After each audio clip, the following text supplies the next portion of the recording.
Hello guys, welcome to another video. Today we're going to be talking about why Guest 1337 is such an unreliable sentinel in Roblox Forsaken. Let's get started. So first things first, we have to examine Guest's abilities. Block, 30 seconds cooldown. You can negate some of a killer's attacks, in return giving you a charge for punch/parry. Punch, 2 seconds stun. It can become a dash stun of 3.5 seconds if used right after landing a block. This is called a parry. And finally, charge, 40 seconds cooldown. It does a little bit of knockback, giving resistance 4 for a very short period of time right after. It can be used for a lot of knockback, but only on edges of a structure and maps. Now, all of these abilities seem pretty valid, but when you break down their capabilities and counters, things start getting pretty underwhelming. Let's start with the first and main ability, block. Now, there are 3 techniques to using this move. Drag blocking, where you block the attack hitbox drag of a killer. React blocking, where you react to the killer's attack. And finally, predict blocking, predicting the killer's attack, which 85% of the guest community already does. So we all know that predicting is very risky and unreliable in itself. But what about drag blocks and react blocks? Those are super reliable, aren't they? Well, no, not really. If the killer gets react/drag block parried, they only need to know what technique you're using from that block parry to be able to bait out that block. If you're using react blocking/drag blocking, the killer can swipe the attack hitbox away from you, baiting out your little block, which everybody wants to do. So now that we've gone over why blocking is easily counterable, let's talk about charge. This could be useful, but charge can also be baited on slopes and is hard to hit on straight edges or map structures.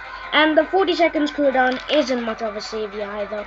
So it looks like Guest now only has his extra 15 HP to help him. Seems pretty bad, doesn't it? Well, now let's talk about other sentinels like Shadletsky, because you might be saying every sentinel's ability, just like Guest 1337, also has a counter, just like how I mentioned to you guys. So Shadletsky's slash also has many techniques like Guest, and you could argue that every single one of those techniques will have a counter. But Shadletsky has a reinforcement to this weakness, and it is fried chicken. It is capable to heal 8 HP with its both 2 charges, which is basically a free 80 HP heal, but with its 2 charges, which is basically a free medkit, but with a long cooldown for each 40 HP per charge. Nevertheless, this is an amazing ability, even with its counters, and it gives the Shadletsky a guaranteed safe spot for when he is low and goes out of chase. With Jane Doe, her Shatterpoint HP and the fast consistency of the speed with which you can get even more, reinforces her entire kit and helps them become a very tanky and also capable sentinel. 2-time can get his ritual, Second Life. Chance can get a high amount of HP, and his stun is very ranged. So you see what I'm saying? Sure, having an Elia reinforces Guest too, but these are all independent reinforcements, helping you survive even when there isn't an Elia.